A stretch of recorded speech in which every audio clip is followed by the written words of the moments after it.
What's up, everybody? As promised, we are recording more, and today I'm doing a push session with my good friend Wyatt, or as we call him, Wyatt. Morning. I won't say the rest. We're gonna be doing push while we train. Maybe I'll be giving some cues, technique cues. Mario's gonna hop into. Keep these videos coming in.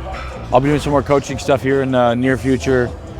Again, I posted the Bruno one over on the RPM member section. Go watch it. And we're gonna hop into it, try to get a good session in today, and keep the training going, keep the filming going, keep the good stuff going. Let's get it. You just knew you had chest? Yeah, I struggle mostly with my chest, okay. So how we start every set here.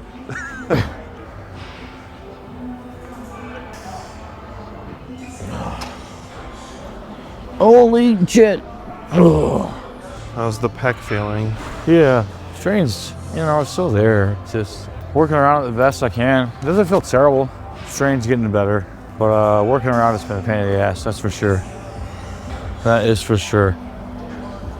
So me and Wyatt, as soon as we called What We Do in the Shadows a long time ago, and they have a show, and it came out probably 3 years ago, maybe 4, and it's fucking hilarious. So you guys haven't seen it, go watch it. We just quote it, basically. It's half our conversations now is us quoting that. What We Do in the Shadows. Yeah, What We Do in the Shadows. The show is better than the movie. The show's better than the movie. The movie's phenomenal too, yeah. So.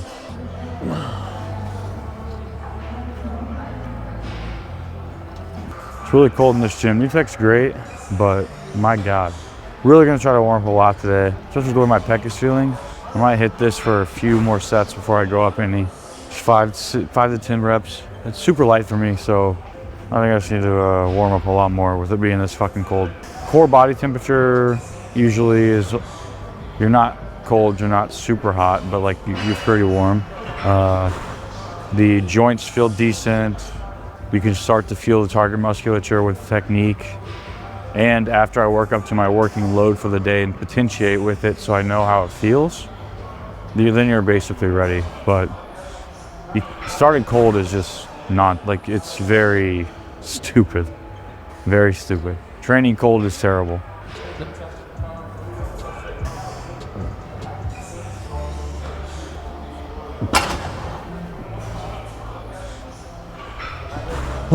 Feeling warmer? We're getting there. Cool. I weigh basically what I weighed mid-prep with probably 5 to 10% more body fat. So, looking like shit. False. Feeling like shit. That's true. Trying to get back into stuff. It's been rough, man. It's we've been going through it, but we're getting back into it. And fortunately, I have good people around me to keep my head on straight. So he says that you've been going through it. We've been going through a lot of snacks from Walmart. That's so true. Specifically Pop-Tart ice cream sandwiches. And another one, spicy barbecued Doritos. Yeah. Fuck. Maintenance diet, guys. I've been on maintenance diet, so that should be straight up learning point. Maintenance periods, mashing periods, loosening the reins, especially during periods where like you're intentionally trying to reduce stress and resensitize to muscle growth. Very smart to go enjoy your fucking self a little bit. It's a deload basically. Take a step away from the neuroticism, take a step away from all that crazy tracking, and you actually become better at it in the future. So it's also an excuse, yes, but it is also something I've always done through my entire career, especially during maintenance periods. Just make sure during those times you are getting frequent feedings of protein, even if it's like 3 times, 4 times a day, like you go on a cruise or whatever with your family. Big boluses of protein, 3-4 times a day. Staying active, get that stuff in, and you're good. Enjoy yourself. Have some fucking pizza, have some whatever, have some nutty bars, some Pop-Tart sandwiches, ice cream sandwich. You ready? Yep.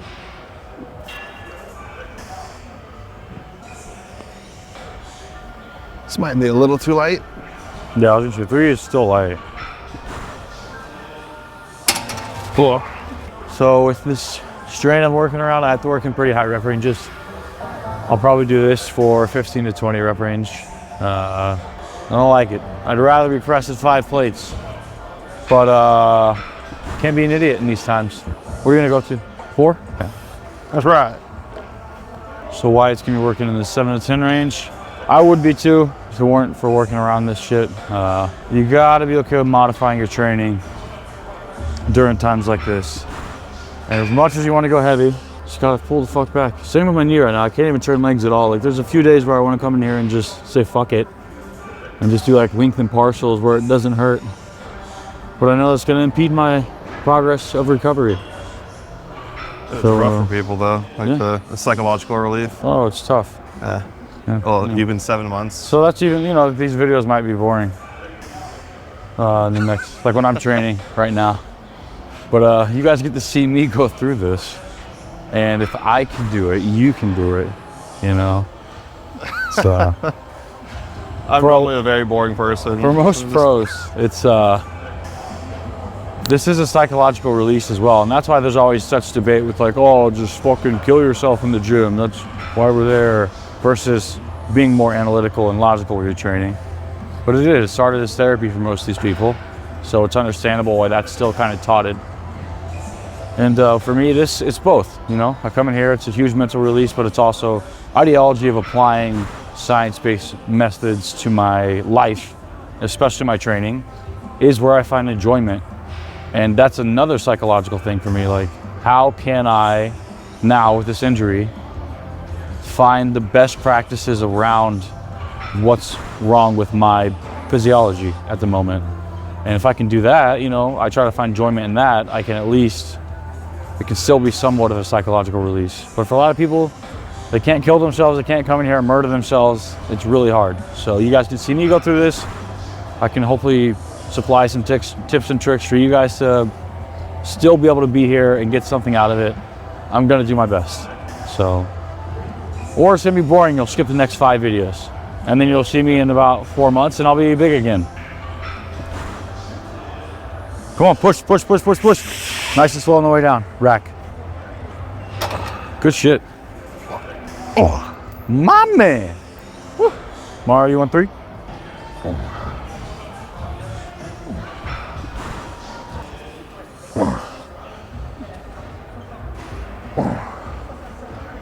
So if the rep range is 7 to 10, and I am falling below that on my second set, should I back the weight off? That's usually when I'll do like a down set. A down set? Yeah, okay. That's what I call it. It's like a 10 to 20% reduction in load, and you can just, there's 2 ways to do down sets. One, you program them intentionally to do more volume with an exercise that's clicking really fucking well. Okay. So you just like, okay, I want to do the 7 to 10 range, heavier sets, and then I want to do back off sets also. So a lot of people do that with top set, down set mentality, right? Yeah. They'll do like whatever they can for 1 set and then 1 set, but instead apply the appropriate amount of volume with the heavy rep ranges. And then if you want that movement still programmed, like you want to do 5 total sets for this today because it's fucking clicking. Why are we going to another exercise if this feels good? Outside of hitting the joint, hitting the muscle a little differently from different joint angles, right? Yeah. So if you have 5 flat pressing sets today that you know you're gonna do and you love this shit and you don't want to do like a different machine, stick to this. Do 2 sets with the 7 to 10 and program 3 sets with the 10 to 15. Okay. Or another way to program is I'm only doing this. I have 3 sets today. I did a little bit too heavy. I got 7, and then on my second set I got 5. So I take off 10% so I can get back in that 7 to 10. And then in the app you just program that. It's super easy. You add a set and you just put what you got. You put the rep ranges. Okay. So if the athlete is clicking with a machine, keep them on that machine. Yeah, if they love it. Increase the volume, reduce the weight. And there's other ways too. Like let's say you're on the Smith machine, you're doing Smith machine squats that day, and your top sets there's a 7-10 range. And your down sets, you're like, okay, I want you to do Smith machine squats still, but I want like a 6-second eccentric, and I really want you to lean into that, the deep stretch part. Come back up, go right back down. Well, obviously, even if you keep them in the 7 to 10 range, you got to do some back off sets. Okay. You're not keeping that with a 6-second eccentric. So when would you do like a mile rep match, like you do with an S on the Smith machine? It depends, because I consider mile reps, and I always will, and length and partials and shit like that, intensity techniques, or intensifiers as the bros call them. If you're gonna do mile reps, mile rep match, I would still do it all meso, but I would usually program that into a mesocycle that's deeper into prep, or deeper into a off-season plan where you're massing up. Gotcha. Okay. So like even something like this, I might actually have you use Smith machine for most of your mass. And then once we get to a point where we need to find ways to add volume, come over here, we'll do the machines instead. I'll have you do my rep match on some like lateral raises or some shit like that. Okay. You can also just program them through the entire block and just add more in as they get more into the block. Because you got to increase overload, you got to increase volume over time. But not right out the gate. Right. Okay. So I usually don't program that. Like if I'm doing maintenance right now, I usually don't program a ton of mile rep matches and shit like that in mesocycle number 1. I wait for later in the block, which is a bunch of mesocycles put together. Yeah. That's what a training block is. So people like use that terminology wrong sometimes. They'll say a mesocycle is a block, but a block is a few mesocycles strung together for the same goal. So your massing block is like mesocycle 1, mesocycle 2, mesocycle 3, maybe mesocycle 4. So in mesocycle 1 of the massing block, I might do mostly 7 to 10 range, heavy compound stuff. 10 to 15 is trickled in there depending on what machines are, what you're doing. You know how to program that kind of stuff. Yeah. Mesocycle 2, you can keep similar 7 to 10, similar heavy compounds, maybe add in some intensity techniques. Mesocycle 3, okay, we're starting to get to that territory of like, this machine's clicking really well, but this one started to hurt my joints because it's been 8 weeks of using that, so let's switch it. And that's when you kind of like reassess, auto-regulate, ask the client what the fuck's going on. So like Vanessa's like, I'm not really getting a pump anymore. You're like, oh shit, okay, cool, my rep match. So you still do dumbbell lateral raises. We're gonna stick with dumbbell lateral raises because we've been doing it for 8 weeks, but I want you to go a little higher and I want you to add in some my rep matches. Okay. And that's what I said later in the mesocycle. Yeah, exactly. Okay.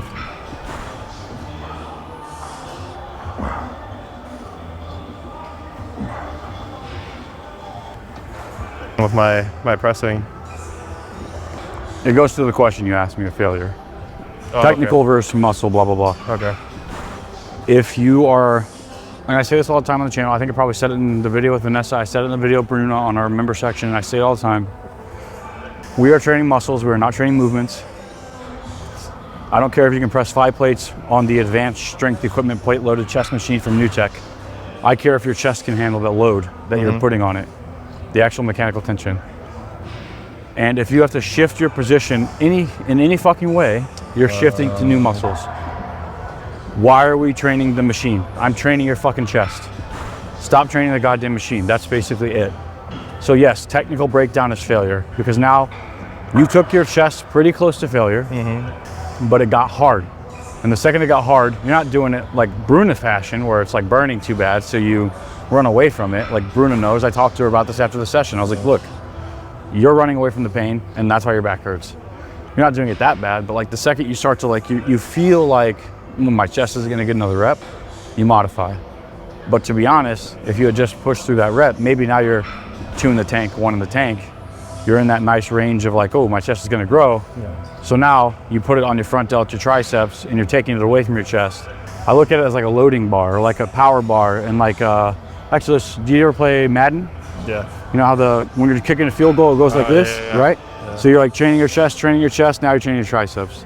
Front delt, triceps. So you're like taking the emphasis away from your chest, the more you're putting it into that front delt and tricep. Okay. Now, is our movement still gonna hit your front delt and tricep a ton? Yeah, this is hitting your chest, your front delt, your triceps, but we're trying to emphasize our chest, we're training our chest. So maintaining a proper technique to emphasize your chest is gonna be fucking intelligent. Like, why are we modifying if what we're trying to grow is our chest, and this is supposed to be chest volume?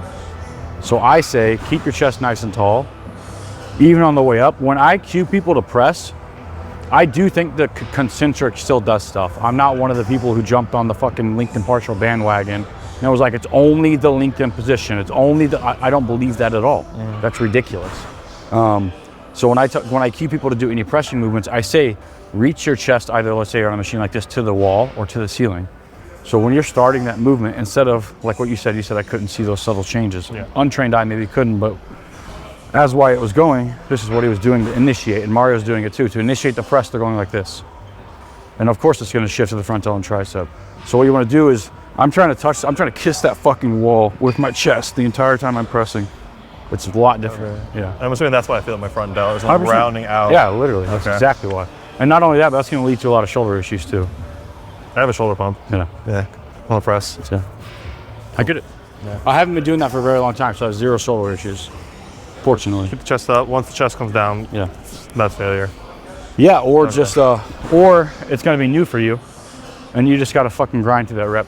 Okay, but keep the position. Keep the position, yeah. The reason you cave in, Mario, is because you're in a disadvantageous position, okay? And this is why I preach those disadvantageous positions so much. Getting out of this is way fucking harder than getting out of this. That's why people tuck their fucking elbows in, they go like this. Lots of force production.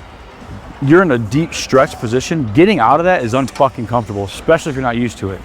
So you're doing what your body wants and you're what they call like bracing or blocking or defending against the movement to protect yourself. You're going like this instead of just maintaining, getting out of that position with your fucking pecs. Yeah. So now let's watch Wyatt. Good, use those pecs. Reach, reach, reach. Your chest should not cave at all. It's caving. Reach, reach, touch my chest. There. Touch my finger, touch my finger, touch my finger. Good. Reach it, reach it, reach it, reach it. Keep it up, keep it up, keep it up, keep it up, keep it up. Yeah, Wyatt. Keep it up. The whole time. Press to the ceiling, to the ceiling, to the ceiling. Use the chest, chest. Don't cave. Yeah, there you go. Failure. That was way different. Yeah. Oh shit. How's your chest? Good. Yeah. I'm not feeling my shoulders either.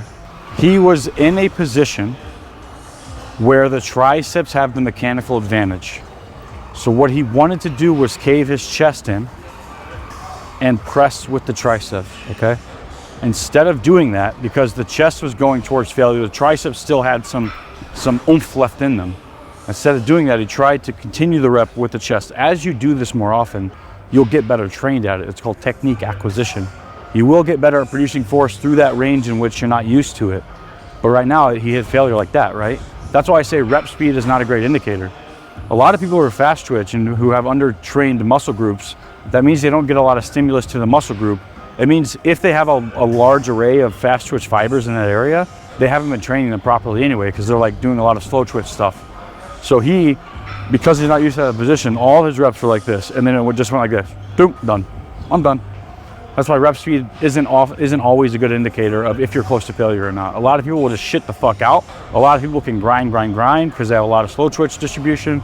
So it just depends. You got to pay attention to these absolute statements online. And whenever somebody applies nuance, I understand it's not catchy and fun, and it's not viral. But maybe pay attention to the guys who are saying if and then statements. I definitely have to reduce the weight. I cannot. Yeah. It's tough. Even this is too much. Yeah. Yeah. You want to do a set with full on like let's go 275 and we'll try a set with keeping that chest tall.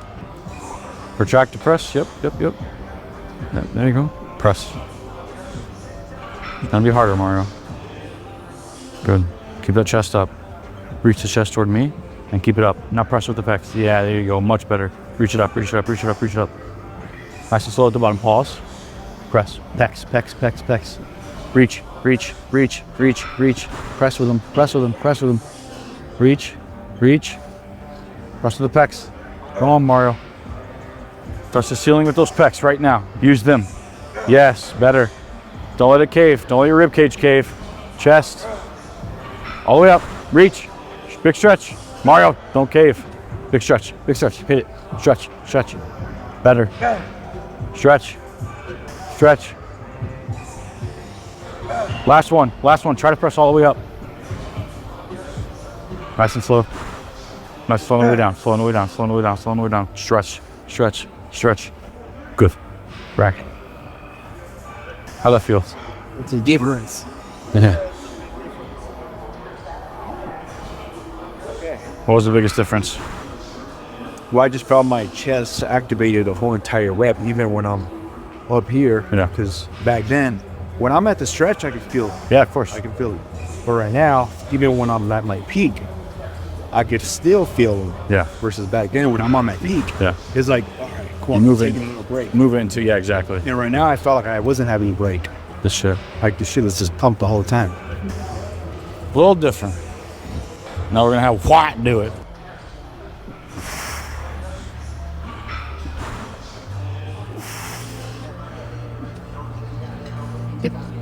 There you go, Wyatt. Yep. All the way up.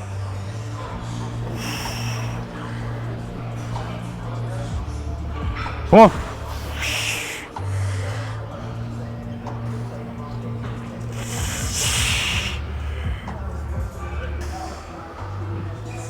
Pecs, pecs, Pecs, good. Rack. The RP Hypertrophy app has dozens of pre-made workout templates to help you build a plan faster than any other training software allows. But you can customize each plan exactly to your needs by prioritizing and deprioritizing any muscles you like to train, choosing the exact exercises you'd like to use, and customizing the volumes you employ at every single step of the process. If you're looking to bring up lagging muscle groups, look no further than the RP Hypertrophy app. Click on the link in the description of this video to get started.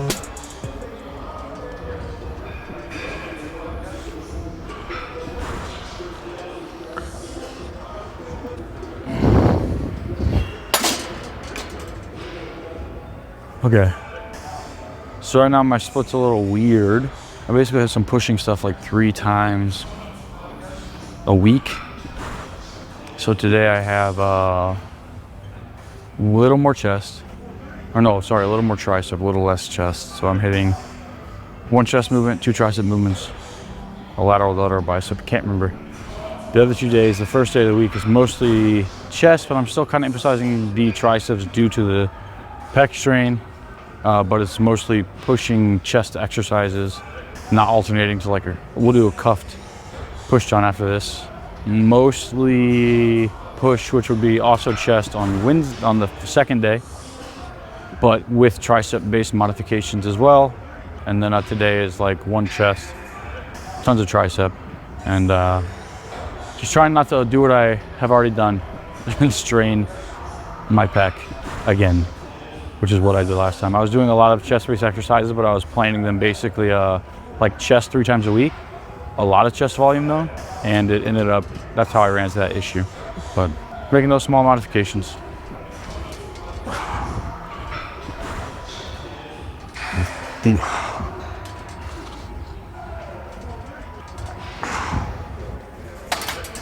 I'm ready to feel good again, guys. This is very tough mentally. Very, very tough. But we're doing it, we're here. We're getting it done, at least. Again, I think having a training partner through this mess is nice. Keeps me a little more motivated. We're gonna be on the up and up here, I tell myself.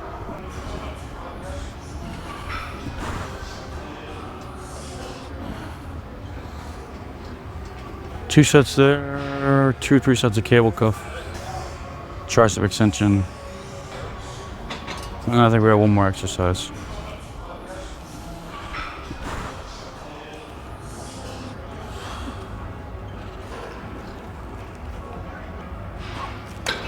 The bathroom smells. All the EOSs in Vegas from a certain date hired the same team to run their plumbing, and they all have a fucking egg smell. And this used to be an old EOS, so it was one of those buildings. Thankfully the gym is nice. Yeah, the gym's great, but that bathroom stinks.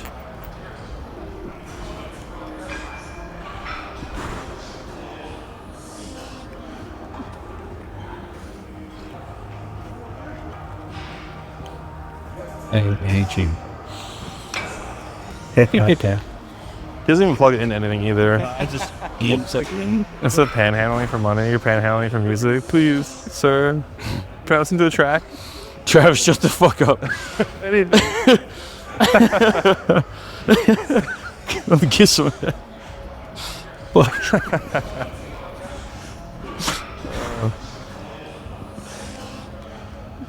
Fucking suck at 4. That was fucking hilarious. This is always fun. Let me get it on that. We're growing the muscle right now? Yes, we're okay. extending the wrist. Is that how it works? Or the elbow. Something about flexion and stretching. I've always known that, but And then I'm done. I don't have any lateral zone biceps today. I misread. Pero mañana. Sorry, Pero you'll be mañana? gone. You'll be gone. You will be gone, son. You're abandoning us, you piece of shit. I have to go to France. Piece of bitch. Have to. If I want to. You mother bitch. I'm a mother bitch. You mother shit. Smut butt. Son of a shit. Smut butt. We're gonna do 1 more set. We're just saying random shit at this point. We're gonna do 1 more set. That'll be the end of the video. Good talking points today. Thanks, Wyatt, for the cueing of the blabbering. I did my part. Sometimes I need somebody to cue my blabbering, really. It's just, it is what it is, you know? Or your argumentative side. Or my argumentative side. Wyatt's good at that as well. Fuck yeah. We almost killed each other yesterday. Over Thai food. Yeah, next video we'll have conversations over Thai food. What were we talking about? Accents. There was two situations. One was the accent where you grew up in a Hispanic household.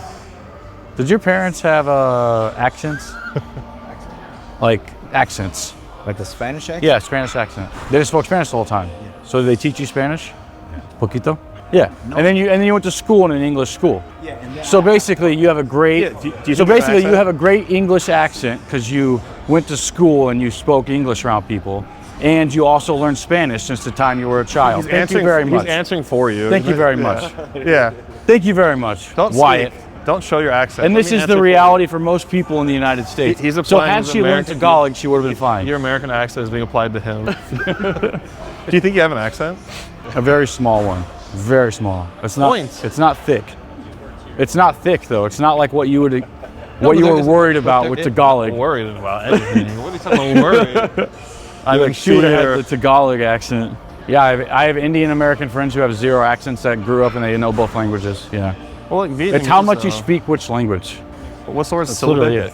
The way they speak, like in Vietnamese, it's all syllables. So like when I translate or then I start speaking English, the way they speak is very staccato. Yeah. Yeah. But not my Vietnamese American friends sound like they're from the OC. Go fuck yourself, Bob. I'm just telling you you're wrong. That's it. You know, it's no big deal. Yeah, that's how it works. I guess that's the end of the video, guys. Ponder on that.